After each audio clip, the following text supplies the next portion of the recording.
Hello everyone, welcome to G Centex. In the last class हमने discuss किया causal and non causal system.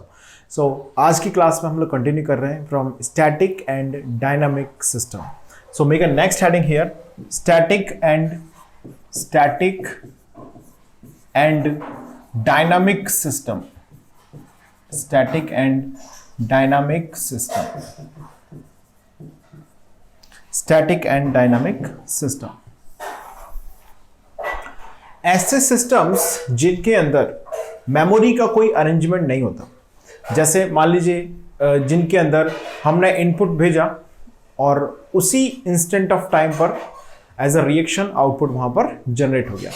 जैसे अगर मैं simple example consider करूं, एक रेजिस्टेंस आपने माना, ओके, रेजिस्टेंस में करंट आई आपने फ्लो कराया और बिकॉज ऑफ दैट रेजिस्टेंस की जो कैरेक्टरिस्टिक्स है उसकी वजह से वहां पर वोल्टेज डेवलप हुआ और that voltage is generating the heat.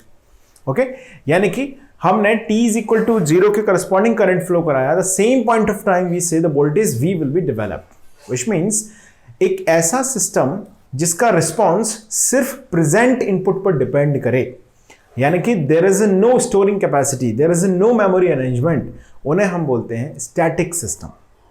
यानी कि सर्किट्स में मैं अगर बोलूं, इलेक्ट्रिक सर्किट्स में एक ऐसा सर्किट कॉम्बिनेशन जिसके अंदर सिर्फ रजिस्टिव एलिमेंट प्रेजेंट हो, यानी कि जिसके अंदर न तो इंडक्टर हो न कैपेसिटर हो, तो ऑब्वियस है कि वो जो रिस्पांस सिस्टम का जनरेट होगा, उस पर्टिकुलर सर्किट का जनरेट होगा, वो सिर्फ डिपेंड करेगा किस पर, t इज इक्वल टू 0, यानी कि at what point of time we have applied the input, the same point of time output response has to be obtained, which means response of the system depends on only present input. Such systems are called static system. Okay, तो सबसे पहले मैं बात कर लेता हूं किसकी, static system की। static system में हम कौन से systems को रखते हैं? ऐसे systems जिनमें response of the system depends only on the present input। क्या बोला हमने? response of the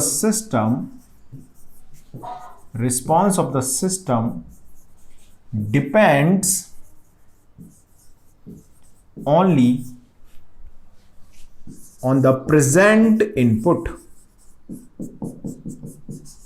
यानी कि जिनके अंदर कोई मेमोरी अरेंजमेंट नहीं है, इन सिस्टम्स को हम बोलते हैं static system. Hence there is no memory, ऐसे सिस्टम्स के अंदर कोई मेमोरी अरेंजमेंट नहीं है। Such systems are also called, ऐसे सिस्टम्स को हम क्या बोलते हैं? Such systems are also called, other name भी इनका यूज करते हैं, इन्हें बोलते हैं हम मेमोरी लेस सिस्टम। जब मेमोरी नहीं है तो क्या बोलेंगे? Memoryless system. Okay, memoryless system इसे बोलते हैं। हमने बोला कि इसी जिस पॉइंट ऑफ टाइम पर आपने इनपुट अप्लाई किया, at the same point of time output has been generated, which means another words I can say these systems are called instantaneous system. यानी कि इनके अंदर क्या है? रिस्पॉन्स जो है वो instantaneous has to be obtained, which means such systems are also being termed as instantaneous system. Other name क्या बोला मैंने इसका? We can also say such systems are called instantaneous system. At the same point of time इनके अंदर response क्या हो रहा है? ऑब्टेन हो रहा है, इसलिए इन्हें हम बोलते हैं इंस्टेंटेनियस सिस्टम। और एक तो यूजुअल नेम हमने देखा ही, स्टैटिक सिस्टम भी इनको बोला जाता है। Memory less system, instantaneous system, static system. Clear है?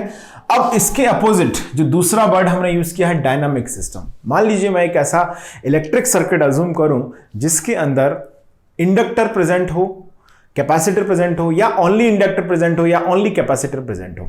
अब हम जानते हैं inductor having capability to store the energy, current के फॉर्म में एनर्जी को स्टोर करता है, that's called magnetic energy, kinetic energy से हम बोलते हैं, बेसिकली स्टोर कर सकता है। जो कैपेसिटर है वो इलेक्ट्रिक फील्ड के फॉर्म में एनर्जी को स्टोर कर सकता है, that's in the form of voltage. So obviously हम जानते हैं कि जो कैपेसिटर है वो, जैसे मान लीजिए आपने कैपेसिटर को चार्ज कर दिया और उसे आपने सर्किट में कनेक्ट कर दिया, तो विच मींस दिस सर्किट और that system having initial energy, जो कि किस पर डिपेंड करेगा, अब जो रिस्पॉन्स जनरेट होगा वो पास्ट इनपुट पर भी डिपेंड करेगा, क्योंकि पास्ट में आपने जो इनपुट अप्लाई किया वो किसी एनर्जी स्टोरिंग एलिमेंट ने कैप्चर करके अपने पास रख लिया। अब जैसे ही आप प्रेजेंट इनपुट अप्लाई करेंगे तो जो रिस्पॉन्स जनरेट होगा वो प्रेजेंट इनपुट और जो पास्ट इनपुट है जो कि स्टोर कर लिया गया है किसी एनर्जी स्टोरिंग एलिमेंट में, उन दोनों के थ्रू वहां पर जनरेट होगा। यानी कि हम ये बोल सकते हैं कि जो डायनामिक सिस्टम्स होते हैं उनके अंदर रिस्पॉन्स डिपेंड करता है किस पर, प्रेजेंट इनपुट पर तो करता ही है, साथ में along with the present also depends on the past input. Okay, यानी कि डायनामिक सिस्टम में मैं क्या बोल सकता हूं दोस्तों, in the dynamic system we say, dynamic system में हमने क्या डेफिनेशन इन्वॉल्व की यहां पर, सिस्टम्स, जैसे देखिए यहां पर मैंने क्या लिखा, response of the system depends only on the present input. तो यहां पर हम क्या लिखेंगे, सिस्टम रिस्पॉन्स या रिस्पॉन्स ऑफ द सिस्टम, ऐसे सिस्टम्स में जो रिस्पॉन्स है किस पे डिपेंड करेगा, response of the system depends on present input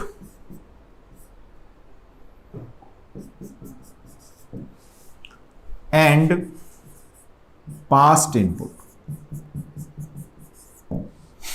यानी कि ऐसे सिस्टम्स जिनके अंदर मेमोरी अरेंजमेंट है उन्हें हम बोलते हैं डायनामिक सिस्टम। क्लियर है? Such systems are also called, ऐसे सिस्टम्स का एक और नाम क्या है, such systems are also called, ऐसे सिस्टम्स को हम क्या बोलते हैं,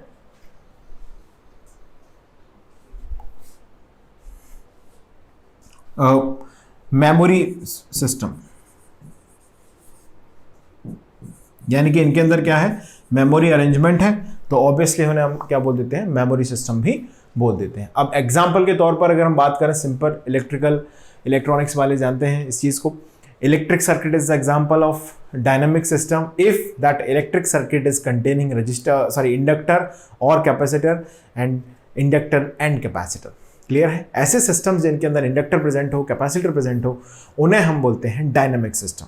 यानी कि डायनामिक सिस्टम्स का जो रिस्पॉन्स एनालिसिस है वो दो बातों पर डिपेंड करेगा कि आपने पास्ट में क्या इनपुट अप्लाई किया है और प्रेजेंट में हम क्या इनपुट अप्लाई कर रहे हैं। और जो स्टैटिक सिस्टम है उसका रिस्पॉन्स, जैसे कोई रजिस्टिव नेटवर्क है, उसका रिस्पॉन्स इस बात पर डिपेंड करेगा कि वो हम प्रेजेंट पर क्या इनपुट अप्लाई कर रहे हैं। जैसे आपके जो नॉर्मल इलेक्ट्रिक बल्ब होता है जो येलोइश टाइप का रोशनी देता है ना, उसको हमने किसी प्लग पर कनेक्ट किया, तो जिस पॉइंट ऑफ टाइम पर आप उसमें इलेक्ट्रिक करंट फ्लो कराएंगे, स्विच को ऑन करेंगे, उस पॉइंट ऑफ टाइम पर वो ग्लो करेगा। After that there is no glow. अब आप जानते हैं जो डायनामिक सिस्टम है जिनके अंदर एनर्जी को क्या कर सकते हैं, स्टोर कर सकते हैं, होल्ड कर सकते हैं, जो एनर्जी को वो क्या कर सकते हैं, पास्ट इनपुट के बेसिस पर ही एग्जीक्यूशन आउटपुट का कर सकते हैं। ओके, अब कुछ एग्जांपल्स देख लेते हैं जिससे और पिक्चर क्लियर होगा। तो जैसे मान लीजिए मैं कुछ एग्जांपल्स की बात करूं, आपसे पूछूं कि yt इज इक्वल टू, कुछ एग्जांपल्स मैंने लिया ऐसे, अब आप बताना है कि ये इसमें क्या सीन क्या है, इसका मतलब प्रेजेंट, पास्ट और फ्यूचर का, है ना। तो yt इक्वल टू हमने ये लिया है, तो सिंपल एग्जांपल्स मैं यहां पे ले रहा हूं।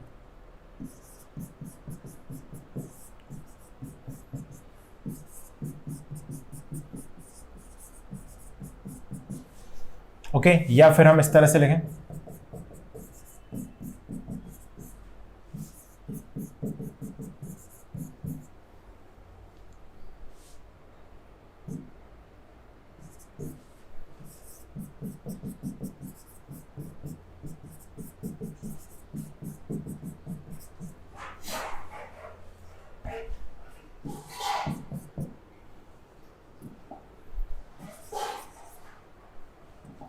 मान लीजिए इस तरह से y of t equal to हमने कंसिडर किया, तो एक और ले लेते हैं, minus infinite to t x t d t. चलो कैरेक्टराइज करो इनको, फटाफट से आंसर करो, इमीडिएटली आंसर करेंगे।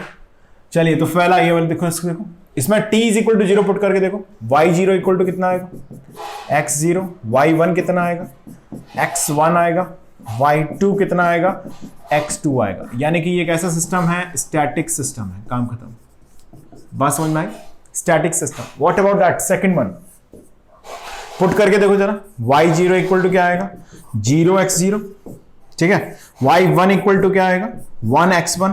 देखिए इसका कोफिशिएंट क्या है इसमें हमारी कोई दिलचस्पी नहीं है, मैं आपको बता चुका हूं। मैग्नीट्यूड क्या है ये हमारे लिए मैटर नहीं है। What ever the value of the function या yt की क्या वैल्यू एग्जैक्टली जनरेट हुई इसमें हमारी कोई दिलचस्पी नहीं है। At what point of time we have considered y and with respect to y जो डिपेंडेंसी है x ऑफ t की वो कहां पर है, इसके लेफ्ट साइड में है, राइट साइड में है और या फिर कोइंसाइड कर रही है। तो तीनों पॉसिबिलिटीज के हिसाब से हम प्रेजेंट पास्ट फ्यूचर डिसाइड करते हैं। तो इसमें क्लियरली आप बोल सकते हैं कि ये सब क्या है, प्रेजेंट पर ही डिपेंडेंट है। तो स्टैटिक सिस्टम का ही एग्जांपल है ये। What about this, also static one. Don't get confuse with the exponential. Exponential is just defining कि जब xt लीनियरली राइज करेगा तो उसके रिस्पेक्टिव में जो रिस्पॉन्स है yt वो एक्सपोनेंशियली ग्रो करेगा।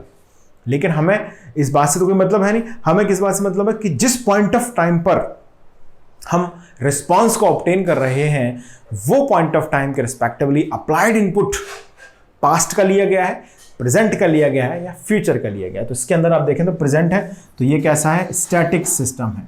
What about that, also static system. Don't get confuse with log, okay, static system है ये।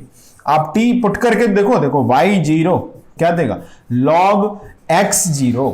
कौन सी डिपेंडेंसी है, x0 की डिपेंडेंसी है। मतलब present input depends on present output depends on present input. Simple static system. What about that, इधर जो लिखा हुआ है, जरा स्क्रीन को पॉज करके फटाफट से नोट कर लो, आप लोग जल्दी से नोट कर लो इसको, नोट इट डाउन। ओके चलिए अब बात कर लेते हैं इसकी। y of t is equal to what, x of t minus 2। y of t is equal to what, x of t minus 2। Point put करो इसमें, t इक्वल टू 0 पुट किया तो y0 कितना आया, x of माइनस 2 आ गया। ओहो ये तो क्या है, पास्ट है। t इक्वल टू 2 पुट किया तो y2 इक्वल टू कितना आ गया, x0। यानी कि ये किसी पर डिपेंडेंसी है, पास्ट इनपुट पर डिपेंडेंसी है इसकी। यानी कि इसको हम क्या बोलेंगे, डायनामिक बोल देंगे, डायनामिक सिस्टम। पास्ट का जिक्र जहां पर हो गया और आपको दो ही बातें दी गई हैं, स्टैटिक एंड डायनामिक, तो हम उसे बोल देते हैं डायनामिक।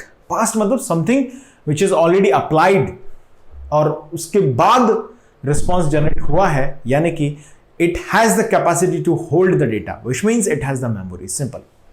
क्लियर है ये बात। चलिए अब इसमें देख लेते हैं। y0 t0 पुट किया तो कितना आएगा, x0 आएगा। ओके y को जरा 2 पुट करके देखो कितना आएगा, 4 आ जाएगा। यानी कि प्रेजेंट भी है और पास्ट भी है। इनफैक्ट इसके अंदर तो आप देखेंगे इसमें फ्यूचर भी दिख जाएगा, है ना, फ्यूचर भी है। क्यों, देखो जरा y 1/2 करना कि देखो, ये फ्यूचर ही तो है ये, sorry this is a future one ना। ओके चलो 1/2 पे कितना आएगा, 1/4 आ जाएगा। ये फ्यूचर है एक्चुअली, ये पास्ट है, ये प्रेजेंट हो गया। तो ये किस पे डिपेंड कर रहा है, प्रेजेंट पास्ट फ्यूचर। यानी कि ये भी हम बोल सकते हैं डायनामिक सिस्टम है। लेकिन ये थोड़ा सा इसमें अलग है। डायनामिक होने के साथ साथ इसमें डिपेंडेंसी किस पर है, फ्यूचर पर भी डिपेंडेंसी है। तो ये डायनामिक तो है लेकिन नॉन कॉजल भी है, और नॉन कॉजल को हम बोलते हैं नॉन फिजिकली रियलाइजेबल सिस्टम। यानी कि ये सिस्टम इतना इजी नहीं होगा फिजिकली रियलाइज करना। एक ऐसा सिस्टम जिसकी डिपेंडेंसी फ्यूचर इनपुट पर है, उसे रियल टाइम में रियलाइज करना that's not possible if we are until unless हम कोई रिकॉर्डेड इनपुट को यूटिलाइज करें। मेरी बात समझ पा रहे हैं आप लोग। तो बेसिकली मुद्दे की बात यह है कि हम यहां पर बोल सकते हैं कि यह सिस्टम डायनामिक है, साथ में ही साथ ये नॉन कॉजल भी है।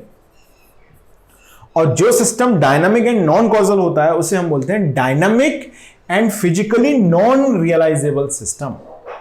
फिजिकली नॉन रियलाइजेबल का मतलब है कि अगर आप कोई सिस्टम रियल टाइम में डिजाइन करते हैं तो ऐसे सिस्टम्स को रियलाइज करना पॉसिबल नहीं होता जब तक कि हम उसका रिकॉर्डेड डेटा यूटिलाइज ना कर रहे हो। क्लियर है? तो इतनी बात समझ में आ गई हमको, कोई दिक्कत नहीं है। Go for that question. y equal to x of t minus 2, कोई भी t की वैल्यू ले लेते हैं इसके लिए। देख लें 0 पे हमने कंसिडर किया तो कितना आया, x माइनस 2 प्लस एक्स 0। ये हो गया प्रेजेंट, ये हो गया पास्ट। यानी कि ये कैसा सिस्टम है दोस्तों, ये एक डायनामिक सिस्टम है। मुझे यहां तक अब कॉन्फिडेंस आ गया है कि आपको ये चीज समझ में आ गई होंगी क्लियरली। आई होप कि आपको भी ये कॉन्फिडेंस आ गया होगा।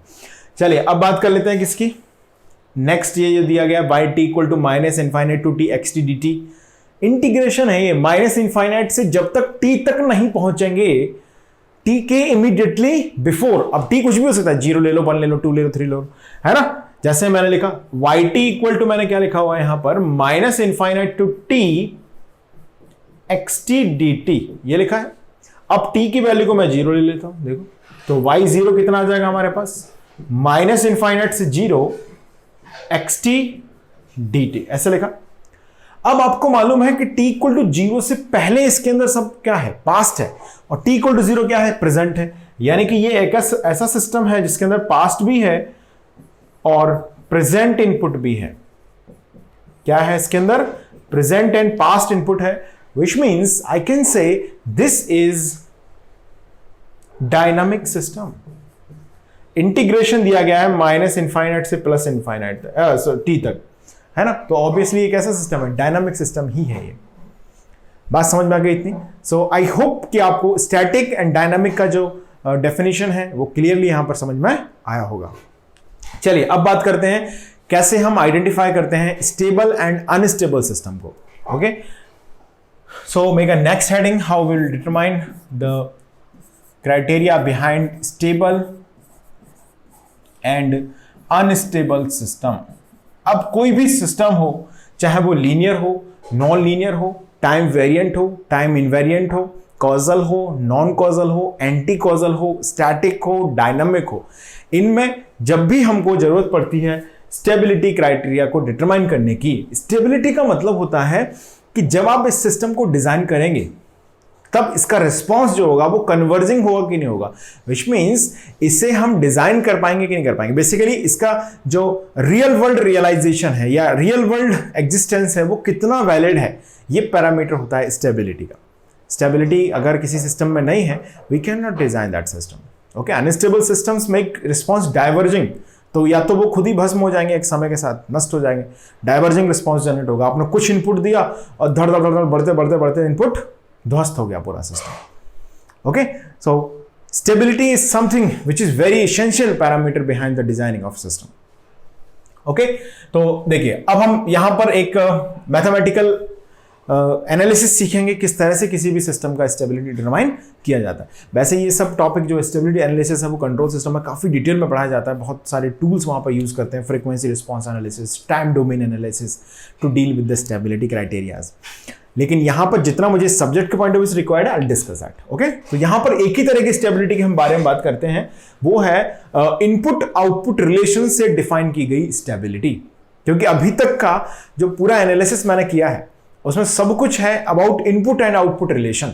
Everything is happening about the input and output relation.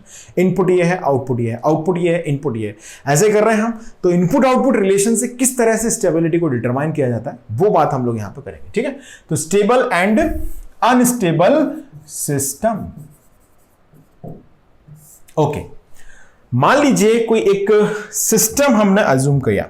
Okay, कोई एक सिस्टम मैंने अज्यूम किया, दिस इज सिस्टम, ये हमने अज्यूम कर लिया। Okay, and I have applied the input x of T on that system. बहुत ही सिंपल सी बात है, एक्स टी इनपुट अप्लाई कर दिया है, आउटपुट जनरेट हो गया है वाई टी। ओके, यानी कि ये हो गया आपका इनपुट सिग्नल, इनपुट सिग्नल, और ये हो गया output signal. Input output relation के आधार पर किस तरह से हम स्टेबिलिटी को डिफाइन करते हैं वो बात मैं आपको बताना चाहता हूं। देखिएगा, मान लीजिए मैं इस इनपुट के अंदर एक फाइनाइट वेरिएशन करूं, यानी कि मान लीजिए हमने कुछ चेंज किया इसके अंदर, डेल्टा एक्स का, है ना, डेल्टा एक्स का कुछ चेंज किया। ओके, अब अगर ये चेंज जो है वो कैसा है, फाइनाइट चेंज है। ओके, तो यहां पर जब मैं फाइनाइट चेंज करता हूं तो आउटपुट के अंदर भी फाइनाइट चेंज होना चाहिए। अगर ऐसा हुआ, इसका मतलब है कि सिस्टम कैसा है, स्टेबल सिस्टम, यानी कि हम ये बोल सकते हैं small changes in the input applied input signal does not makes wide variations in the system response, such systems are said to be stable system. यानी कि ऐसे systems जिनके अंदर इनपुट में स्मॉल चेंज किए जाने पर आउटपुट के अंदर वाइड वेरिएशंस या लार्ज चेंजेस डिटेक्ट नहीं होते। वाइड वेरिएशन का मतलब होता है कि वो चेंजेस की जो रेंज है वो धीरे धीरे समय के साथ बढ़ते बढ़ते अनंत की तरफ चला जाए, इनफाइनाइट को रीच कर जाए। ऐसे सिस्टम्स को हम बोलते हैं कि इनके अंदर वाइड वेरिएशंस हो रहे हैं। स्मॉल चेंज हुआ इनपुट में और आउटपुट ने वाइड वेरिएशंस क्रिएट कर दिए, इनफाइनाइट स्ट्रेंथ की वेरिएशन क्रिएट कर दिए, तो वो सिस्टम हो जाता है unstable system.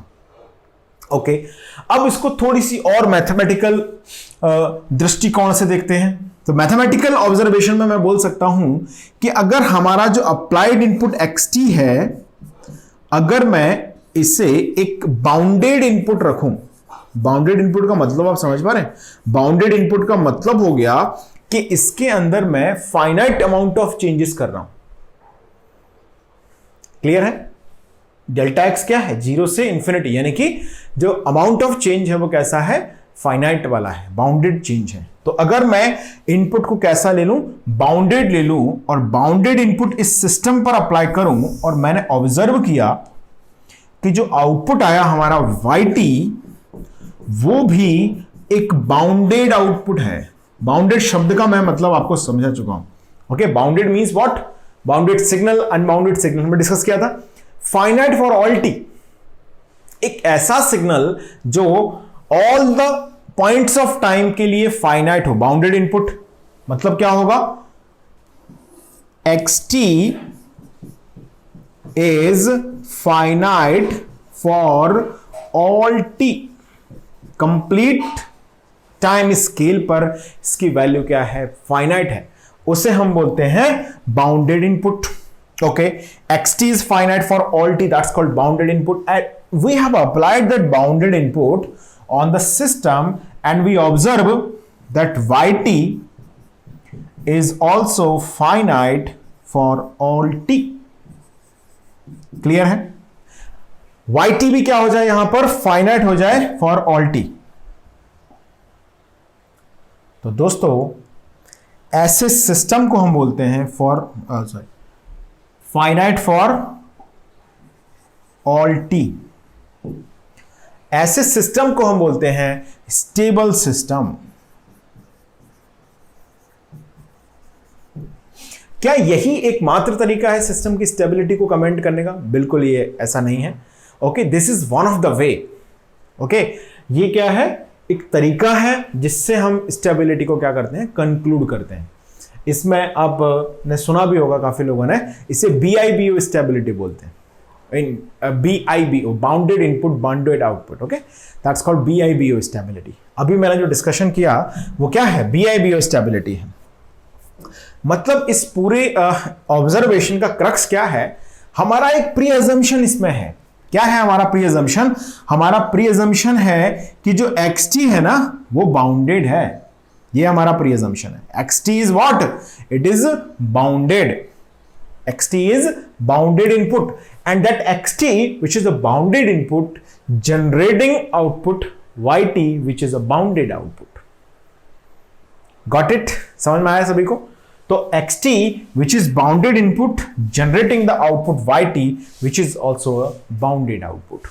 That simply say कि हमारा एक प्री अजम्पशन है। वो क्या है? वो प्री अजम्पशन है हमारा xt जो कि इनपुट हम दे रहे हैं।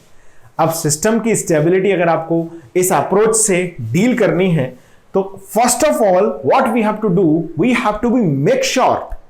क्या मेक श्योर करना होगा?